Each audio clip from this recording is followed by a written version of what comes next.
लोकसभा चुनाव को लेकर 2 चरणों के मतदान संपन्न हो चुके हैं, तो वहीं चंडीगढ़ में मतदान को लेकर 1 महीने का वक्त रह गया है। सभी पार्टियां जोरों शोरों से चुनावी तैयारियों में जुटी हुई हैं।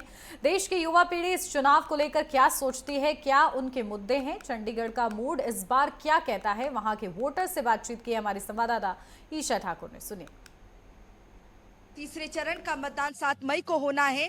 पंजाब हरियाणा की राजधानी चंडीगढ़ में इस वक्त मेरी मौजूदगी है। अंतिम चरण में 1 जून को यहाँ पर मतदान होना है। चुनावी तैयारियां यहाँ पर जोरों शोरों से चल रही हैं, लेकिन चंडीगढ़ की जनता क्या सोचती है, क्या इनके मुद्दे हैं, ये जानने की कोशिश हम करेंगे। रोज गार्डन में इस वक्त मेरी मौजूदगी है, जो कि एशिया का सबसे बड़ा गार्डन है। यहाँ पर कुछ युवा मेरे साथ हैं।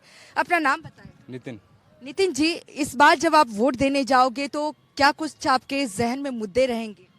मुद्दे ये रहेंगे मैम, मंदिर और बनाया जाए। मोदी बहुत अच्छा काम कर रहा है कि राम मंदिर बनवाया उन्होंने। सारे हम इकट्ठे हो गए और ये जो लड़ाई चल रही है मुसलमान और हिंदू के बीच, ये ख़त्म किया जाए।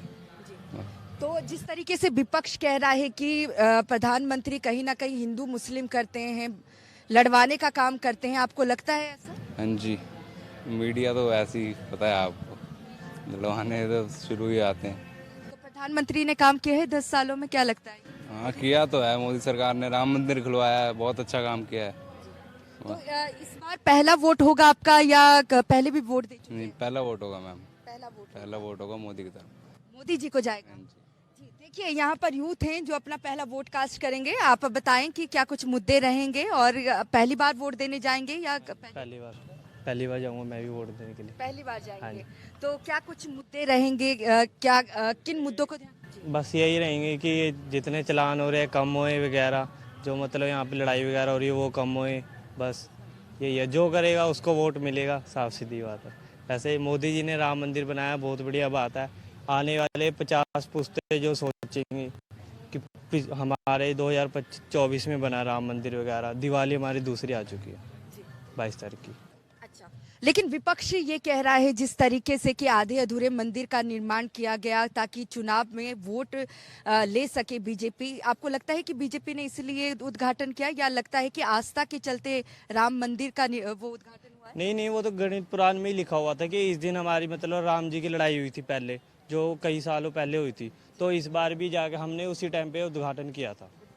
तो उसके कारण ये तो है नहीं कि सारे बीजेपी की तरफ से उन्होंने कराया, ये तो सारी जनता ही करा रही है, जनता के पैसा लग रहा है। पहला वोट है, किसके नाम जाने वाला है? बीजेपी।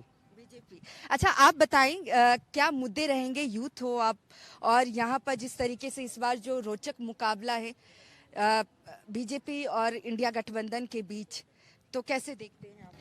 देखिए, मैं इस चीज़ को, वैसे मैं बीजेपी समर्थक ही हूँ, तो मैं इस चीज़ को उन्हीं के उसमें पक्ष, क्योंकि उन्होंने किया है देश के लिए, तो उस हिसाब से मैं ना नहीं कह सकता कि नहीं किया। देश के लिए हर चीज़ में, यूथ के लिए हर चीज़ में, पुल वगैरह से हर एक जिस चीज़ से हमारा देश डेवलप हो सके, उन्होंने वो हर चीज़ की है जितनी हद में वो कर सकते जब तक उस चीज़ में किया। और मैं इस बात से असहमत हूँ कि वो हिंदू मुस्लिम करते हैं, ऐसा कुछ नहीं है।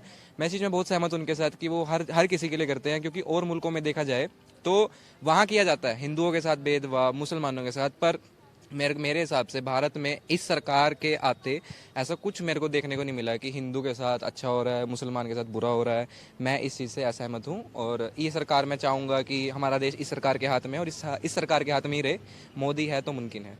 मोदी है तो मुमकिन है, आप जिस तरीके से कह रहे हैं कि युवा हैं आप, लेकिन राहुल गांधी की अगर बात करें, वो खुद को युवा नेता भी कहते हैं। उनका कहना है कि यूथ सबसे ज़्यादा बेरोजगारी भारत में है और हिंदू मुस्लिम बांटने का अगर कोई काम कर रहा है तो प्रधानमंत्री नरेंद्र मोदी का वो अक्सर नाम लेते हैं। लगता है आपको? नहीं, मेरे को इस चीज़ से मैं बिल्कुल सहमत नहीं हूँ कि ये तो वो है, राज की बात है कि अपना राज लाने के लिए दूसरे पे इल्ज़ाम लगाना तो पड़ेगा, इसलिए तो मैं इस बात से सहमत नहीं हूँ। तो मोदी जी ने जो किया है देश के लिए, यूथ के लिए, मैं उसी से बहुत खुश हूँ कि अच्छा हो रहा है। शिक्षा पे ध्यान दिया गया, अब लोग डिजिटली पढ़ रहे हैं। जो फॉरेन में स्टडी दी जाती थी वो भारत में आई है, क्यों आई है आपको ही पता है। जो सरकार है ये इसके आने के बाद ही आई है वो चीज़। तो मैं इस चीज़ के खिलाफ हूँ कि हिंदू मुस्लिम नहीं हो रहा, ये सब राज के करने के, अपनी पार्टी लाने के कारण की बातें हैं कि बदनाम किया जाए दूसरी तरफ को कि आपका वोट भी भारतीय जनता पार्टी को जी, जाने वाला है? मेरी परिवार का भी, सबका वोट भारतीय जनता पार्टी। बिल्कुल। देखिए यहाँ पर और भी युवा हैं, उनसे भी जानेंगे। अपना नाम बताएं। मेरा नाम वेंडी यदुवंशी है। या चुनावी माहौल है और किस तरीके से आप देखते हैं कि युवा हैं, जिस तरीके से राहुल गांधी कहते हैं या विपक्ष की बात कर ले, वो कहते हैं बेरोजगारी अहम मुद्दा है, महंगाई है, किन मुद्दों को ध्यान पे रखकर आप वोट कास्ट करेंगे? देखिए, महंगाई और बेरोज़गारी तो एक मुद्दा है ही, हमेशा से ही रहा है देश के अंदर। अब चाहे उनकी सरकार थी चाहे ये वाली सरकार है, तो हमेशा अब एक टाइम पे हम लोगों को 60 रुपये का पेट्रोल भी महंगा लग रहा था और 100 रुपये का पेट्रोल तो ऑब्वियसली महंगा है ही, तो महंगा तो है सब कुछ। पर हाँ, काफ़ी कुछ चीज़ें क्या कहते हैं हमारे देश के अंदर काफ़ी कुछ चीज़ें अच्छी भी हुई हैं, काफ़ी सारी चीज़ें कुछ मतलब जो आई थिंक कि हर सरकार के अंदर हमेशा कुछ ना कुछ कमी तो रही ही है, चाहे वो कांग्रेस लगा लो चाहे बीजेपी लगा लो। तो मेरा ये, मैं वन साइडेड नहीं हूँ, किसी भी एक तरफ नहीं हूँ कि किसी एक पार्टी की साइड ले रहा हूँ मैं, पर हाँ कमियाँ दोनों साइड थी। पर ऐसा देखा जाए तो पिछले कुछ सालों में आई डोंट थिंक कि क्या कहते हैं ग्रोथ उस लेवल पे हुई है जिस लेवल पे होनी चाहिए थी, पर हाँ हुई है, ग्रोथ हुई है। पर इससे ज़्यादा बेटर भी किया जा सकता था, वो तो चलो हर नागरिक देश का चाहता है कि ज़्यादा चीज़ें बेटर मिले। तो मैं किसी एक पर्टिकुलर वन साइडेड नहीं हूँ। मैं आई थिंक लगता है 10 सालों में देश का विकास हुआ है। हाँ, विकास हुआ है, ऑब्वियसली विकास हुआ है, काफ़ी सारी चीज़ों में विकास हुआ है, पर जो बेसिक चीज़ें हैं वो शायद ज़्यादा, और हमें अगली बार अगर सरकार आती है भारतीय जनता पार्टी की तो ध्यान रखी जा सकती हैं, और सारी चीज़ें भी ध्यान रखी जा सकती हैं। ऐसा नहीं है कि नहीं हुआ है, पर और बेहतरीन चीज़ें भी ध्यान रखी जा सकती हैं। अच्छा, आखिर में ये बताएं, क्योंकि हमने कई यूथ से बात की, राम मंदिर को लेकर जिस तरीके से उद्घाटन किया गया एक चुनावी मुद्दा बन चुका है, तो राम लल्ला जी 500 साल के बाद अपने महल में विराजमान हुए हैं, इसे भी ध्यान रखोगे आप वोट देते हुए? मैं इस चीज़ को लगा लो, मैं 50% इस चीज़ को क्या कहते हैं इस चीज़ को वो देता हूँ, प्रायोरिटी देता हूँ। पर मैं बाकी सारी चीज़ों को भी ध्यान में रख कर, और ऐसे में किसी एक पार्टी को अभी ऐसे नहीं कर सकता कि बिकॉज मैं एक क्रिएटर हूँ, मैं एक यूट्यूबर हूँ, तो मैं काफ़ी सारी चीज़ें सोच समझ के करूँगा अब, क्योंकि vote is very important to us और हमारी जनता के लिए बहुत इंपॉर्टेंट है। तो मैं ऐसी किसी पर्टिकुलर साइड पर नहीं हूँ, पर हाँ चीज़ों का इम्पैक्ट तो पड़ेगा मेरे डिसीजन पर, इन सारी चीज़ों का। तो ये सारी चीज़ें हैं, आई थिंक बेटर है अगर चेंज भी बेटर है अगर जो पिछली पार्टी हमारी जो आएगी, बीजेपी आएगी, तो वो ऑब्वियसली ज़्यादा अच्छे से और अच्छे से परफॉर्म कर पाएगी।